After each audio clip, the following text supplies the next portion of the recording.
A'udzubillahi minasyaitonirrajim. Bismillahirrahmanirrahim. Assalamualaikum warahmatullahi wabarakatuh. Teman-teman semua, coba diingat-ingat zaman dulu waktu kita sekolah, waktu kita kuliah gitu ya. Kalau dosen bilang begini, hari ini kuis, hari ini ulangan. Kira-kira gimana tuh respon kita sebagai murid, sebagai mahasiswa? Aduh, ulangan lagi, ulangan lagi. Iya. Ngeluh, Set. Nggak dikasih tahu-tahu ulangan dadakan. Ya kan pasti, yo Bu belum belajar Bu, Pak Guru belum belajar, Pak dosen belum belajar. Terus dosennya bilang begini, ujiannya open book. Ya kira-kira gimana Mas? Seneng apa enggak? Alhamdulillah. Alhamdulillah. Saya ini termasuk murid yang pinter Mas, bukan Pinter, nyontoh ya. pinter Pinter apa nih? bohong. Pinter bohong. Saya ini termasuk murid yang pinter zaman sekolah.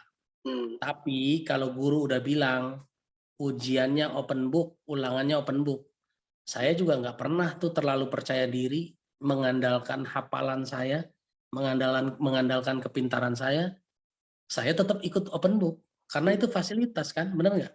Iya. Nah, jadi teman-teman semua ingat aja dulu zaman kita kuliah dan zaman kita sekolah, kalau ada ulangan dan open book semuanya pasti mau. Bahkan yang pinter sekalipun, yang belajar sekalipun akan kehilangan kepercayaan dirinya, lalu dia ikut open book. Benar nggak? Kalau begitu kan? Nah, tapi sekarang pertanyaannya, hidup kita ini ujian apa bukan? Ujian. Ujian. Hidup kita ini open book apa enggak ujiannya, Mas? Open book. Dipersilakan kok buka Quran.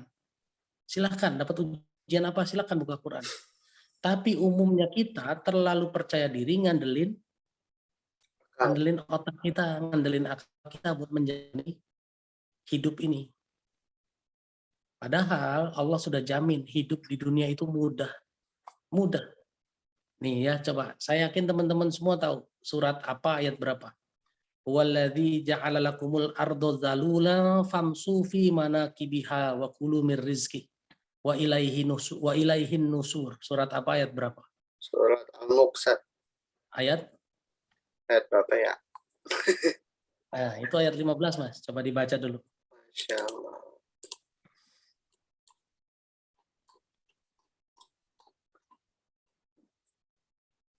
Dialah yang menjadikan bumi untuk kamu yang mudah dijelajahi. Stop dulu di situ. Stop dulu di situ. Dialah yang menjadikan bumi untuk kamu yang mudah dijelajahi. Jadi hidup di bumi ini mudah apa susah? Mudah. Mudah, karena Allah sudah bilang mudah dijelajahi. Cuma kita jarang mau buka buku. Kita terlalu mengandalkan akal kita. Allah sudah garansi kok. Mudah dijelajahi. Lalu disuruh apa? Maka lanjutin Mas ayatnya.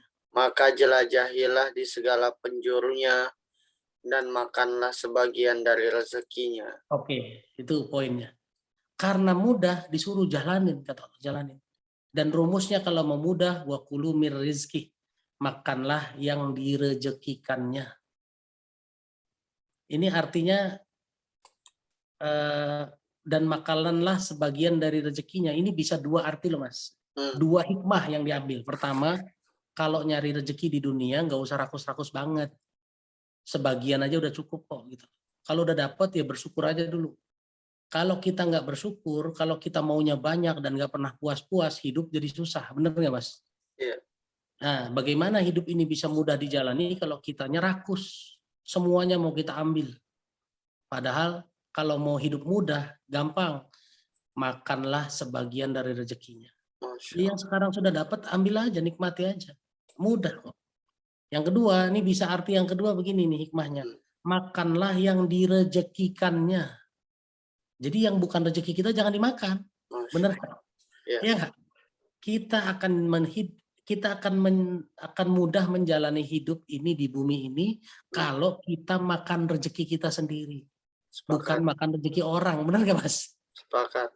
Begitu antum, begitu kita makan rezeki orang, susah hidup. Jadi sebenarnya Mas, dari satu ayat ini saja, ini ngajarin kita banyak hal. Kalau Allah sudah garansi bahwa hidup itu mudah.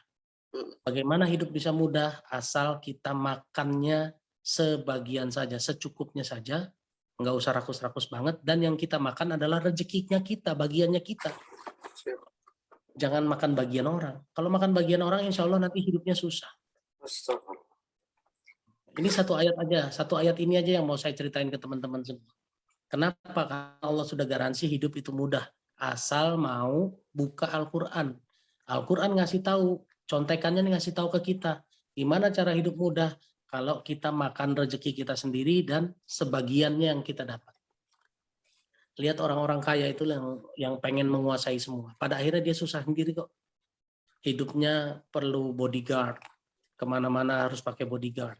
Sekarang pertanyaan saya, orang yang pakai bodyguard, apakah dia orang yang paling aman? Enggak juga. Enggak. Orang yang pakai bodyguard banyak justru orang yang merasa tidak aman, Mas. Betul. Iya, coba Khalifah Umar bin Khattab ya. Khalifah Umar bin Khattab, khalifah-khalifah itu semua Rasulullah, kalau Umar bin Khattab lah terutama yang mau saya ceritakan. Malam-malam keliling-keliling Madinah kan sendirian, nggak dikawal siapa-siapa, Mas. Iya. Karena dia merasa aman, bersama Allah dia merasa aman.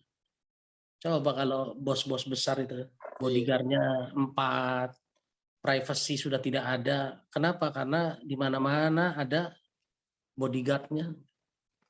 Ya, Benar-benar. jadi orang yang bodyguardnya banyak justru bukan orang yang aman, justru dia merasa tidak aman, makanya butuh pengawalan. Benar. Terakhir surat Al-Qamar ayat 17, 22, 32 dan 40. Walaqad yassarnal Qur'ana lidzikri fahal mim muddakir. Sudah kami mudahkan Al-Qur'an untuk yang mau untuk kamu ambil ilmunya, tinggal mau ambil apa enggak. Surat Al-Qamar surat berapa, Mas? 54. 4. Ayat 17 saja buka satu. Dan sungguh telah kami mudahkan Al-Quran untuk peringatan. Maka adakah orang yang mau mengambil pelajaran? Nah, sudah kami mudahkan Al-Qur'annya, Mas. Kan buku contekannya Al-Qur'an, betul nggak? Iya. Kalau hidup itu mudah, kenapa saya berani jamin hidup itu mudah? Karena Al-Qur'annya contekannya udah dimudahkan, Mas. Kenapa? Karena hidup tinggal nyontek Al-Qur'an. Cuma masalahnya kita nggak pernah mau buka. Benar nggak? Pernah Betul. nggak dulu zaman kuliah dulu ada orang yang nyontek aja nilainya jelek? Ya kan? Buka buku open book aja nilainya jelek. Kenapa? Karena dia nggak tahu nyarinya di mana, Mas. Benar. Buku-buku dia yang nyatet, begitu muncul pertanyaan dia bingung nyarinya yang mana. Tapi Al-Quran sudah Allah mudahkan. Allah sudah garansi nih walaqad, dan sungguh telah tuh, coba la-nya la, sungguh, qad telah, sudah dimudahkan. Jadi bagaimana hidup bisa susah? Hidup itu gampang karena bahan contekannya gampang banget. Salah satunya apa? Makanlah yang bagian rezeki kita dan makanlah secukupnya saja. Allahu a'lam bishawab. Kalau ada yang mau nanya silahkan. 10 menit ya, jam 11 saya pamit duluan. Masya Allah, tabarakallah. Siap, Ustaz. Siap. Monggo, teman-teman, bagi yang ingin bertanya, silahkan langsung ke Ustadz Indra. Ada? Langsung open mic-nya saja. Atau jangan-jangan bingung yang saya sampaikan. Mudah-mudahan paham ya arahnya kemana. Paham, Ustaz. Insya Allah. Ada teman-teman semua? Baik, Ustaz. Sepertinya belum ada ini. Ini ada yang wapri ke saya nih. Wah, Oh gitu, Ustaz. Setting pribadi. Saya bacain dulu ya. Siap. Bismillah. Assalamualaikum Ustaz. Mau tanya, kalau semua kehidupan sudah tertulis di Lauhul Mahfuz, berarti setiap free will yang kita ambil itu sebenarnya nggak ada kata salah dong ya. Karena sudah tertulis begitu. Cuma kita aja yang nggak ngerti sebenarnya pilihan itu terjadi atas izin Allah untuk kebaikan kita. Gitu apa gimana Ustaz? Tapi pernah dengar juga setiap pilihan kalau terjadi sebenarnya ada yang Allah ridho dengan itu dan ada yang Allah nggak ridho. Saya bingung apa keputusan yang saya sudah ambil salah, tapi di sisi lain saya percaya ini jalan yang Allah kasih ke saya. Ngerti nggak sama pertanyaannya Ustadz? Saya aja bingung ngetiknya. Kalau sama-sama bingung mah. Oke, gini. Bedakan ya, kita ini bukan wayang yang dimainin sama dalang. Bukan. Bukan. Mas Rob, ini pernah saya bahas beberapa waktu yang lalu. Saya lupa malam keberapa. Mas Rocky ini guru kan, guru SMA ya. Nah, Saya masuk tahun ajaran baru, Mas Rocky ngajar kelas berapa, Mas? 12. Kelas 12. Kalau murid kelas 11 naik ke kelas 12, butuh berapa lama Mas Rocky sampai tahu persis murid si A pinter, bakalan ranking 1, si A kemungkinan besar nggak naik kelas. 1 Berapa tahun, lama Mas Rocky? Hah? 1 tahun. Nggak, di awal-awal kenal langsung bisa nebak nggak kira-kira? Wah, ini anak pinter nih. Oh, Ini kayaknya kurang pinter nih, rada repot nih ngajar dia nih. Kira-kira butuh berapa lama sampai kenal anak-anak itu di awal-awal ngejar? ya, Minimal nebak aja lah, nebak aja. 4 kali pertemuan Nah, 4 kali pertemuan tuh berapa? Sebulan. sebulan. Sebulan. Inilah ilustrasi paling mudah. Mana Mas Rocky sebagai guru aja baru ketemu murid 1 bulan langsung bisa tahu, oh si A pinter, kemungkinan besar ranking 1 dia. Oh si C ini kayaknya nggak bakalan naik kelas nih, karena nih anak males. Disuruh dikerjain ulangan, PR, tugas, nggak pernah mau, bolos melulu. Guru loh Mas, padahal Mas Rocky itu manusia biasa yang nggak tahu yang gaib. Tahu nggak yang gaib Mas Rocky? Enggak. Nggak tahu. Ya, bandingkan dengan Allah. Allah itu maha kuasa. Allah itu maha tahu. Kita belum diciptakan saja. Allah sudah tahu keputusan saya malam ini mau hadir di ASN apa enggak, Allah sudah tahu. Dari dulu saya belum diciptakan. Jadi hari ini keputusan saya hadir di ASN itu adalah free will saya. Free will saya. Dan Allah sudah tahu, oh hari Jumat malam tanggal 22 Oktober, Indra berkeputusan hadir di ASN, tapi masuknya telat. Ayat 5 dia baru masuk. Nah, itu Allah udah catat. Iya, iya. Tapi dicatat bukan karena maunya Allah, tapi karena keputusan saya. Oh, Keputusan saya gitu loh. Beda kan? Kalau saya hadir karena keputusan Allah, berarti saya wayang. Nggak punya keputusan lain dong. Benar nggak? Itu konsep pertama yang harus dipahami itu. Ya, ilustrasinya saya lanjutin. Mas Rocky sebagai guru baru 1 bulan ngajar langsung bisa menerka ya. Si ini pintar bakalan ranking 1, si ini terlambat, si ini nggak bakal naik kelas, si ini rata-rata. Nanti baru ketahuannya pas akhir tahun, pas bagi-bagi rapot, baru kelihatan bener kan dia ranking 1, bener kan dia nggak naik, bener kan dia ranking biasa-biasa aja, ya kan? Padahal ngajarnya baru 1 bulan.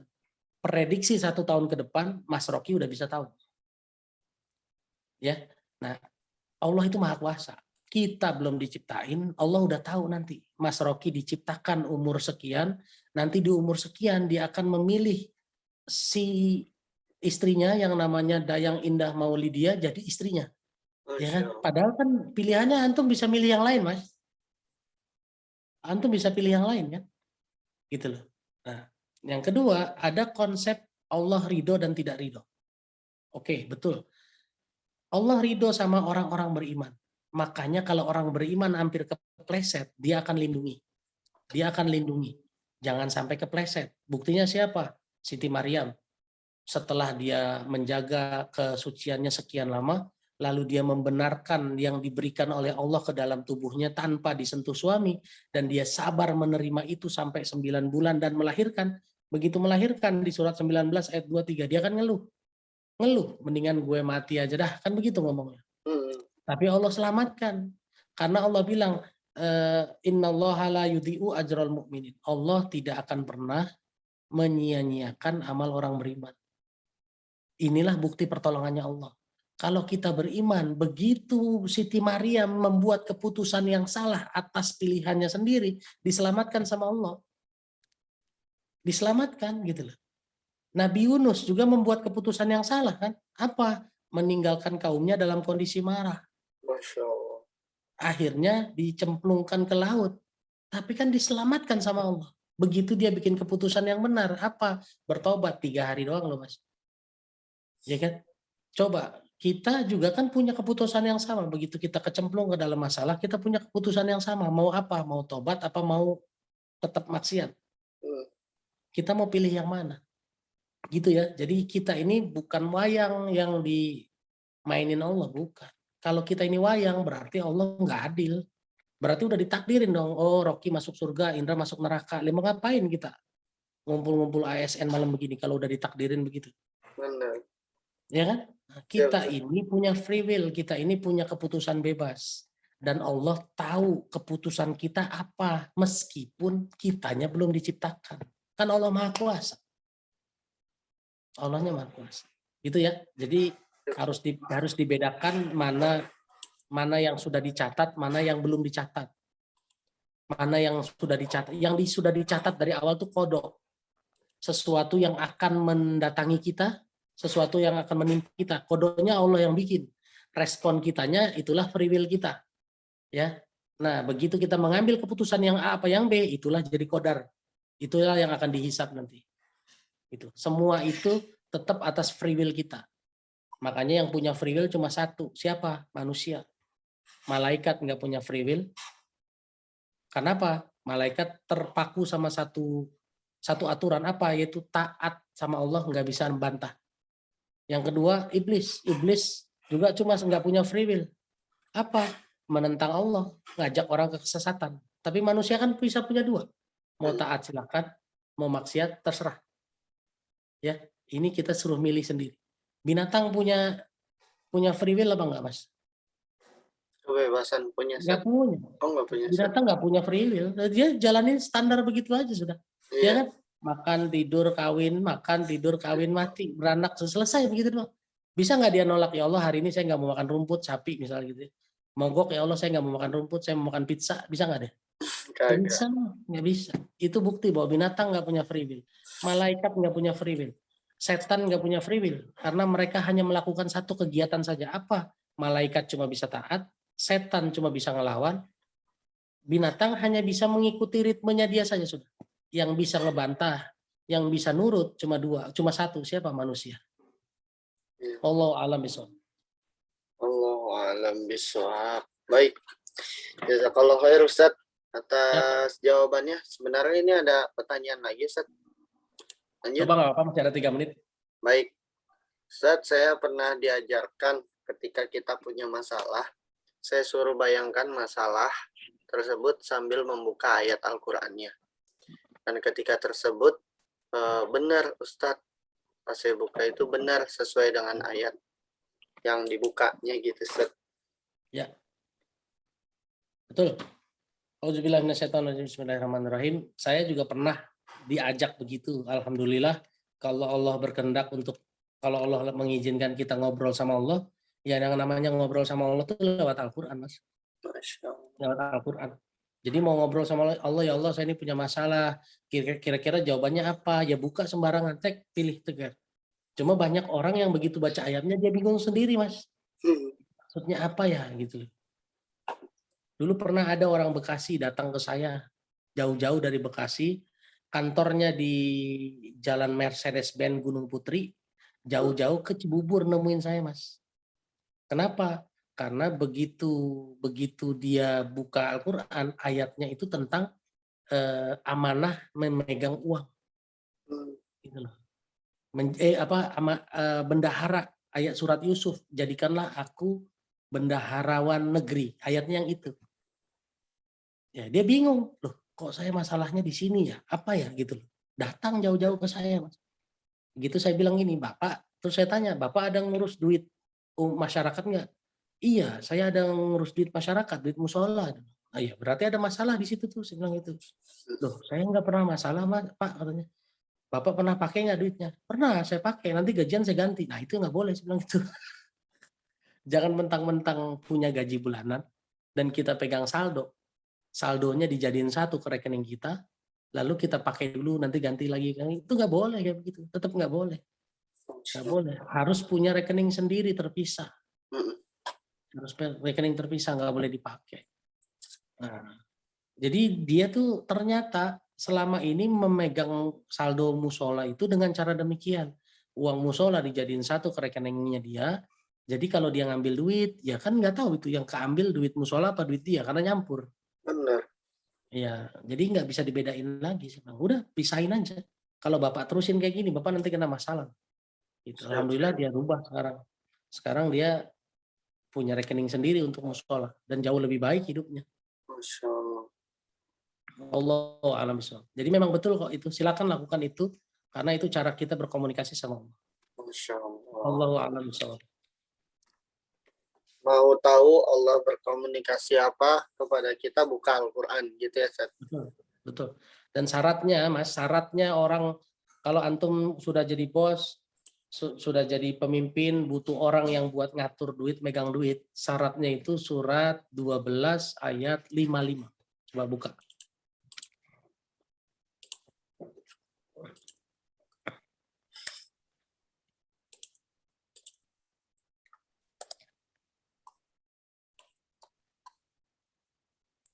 Ya Yusuf berkata, jadikanlah aku bendaharawan negeri Mesir, karena sesungguhnya aku adalah orang yang pandai menjaga dan berpengetahuan. Nah, itu syaratnya, Mas. Kalau mau jadiin bendahara, satu, pandai menjaga dan berpengetahuan. Ya, kalau orang pegang duit nggak pandai menjaga kan repot, Mas. Iya. Ya, nah, kalau mau nyari karyawan, mau nyari tim, mau nyari pekerja, syaratnya apa? Surat 28 ayat 26. 25 atau 26?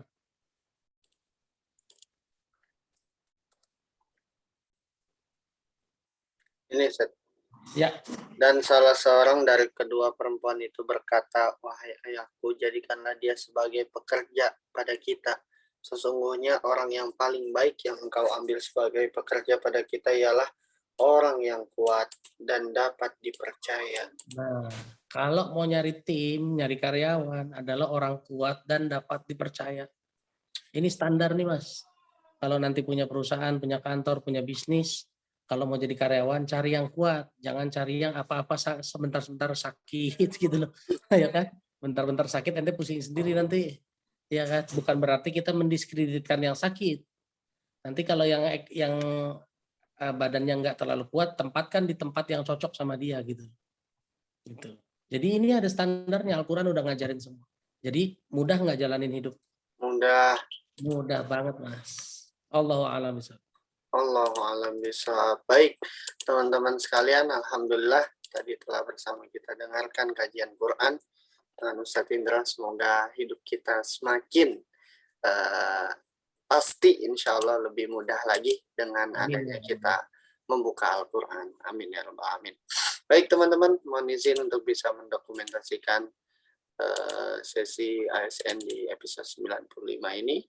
Silakan yang berkenan untuk menampilkan kameranya. Baik, tahan sejenak. Saya hitung 1, 2, dan 3. Baik, terima kasih banyak teman-teman sekali lagi. Mari bersama kita akhir dan baca hamdalah.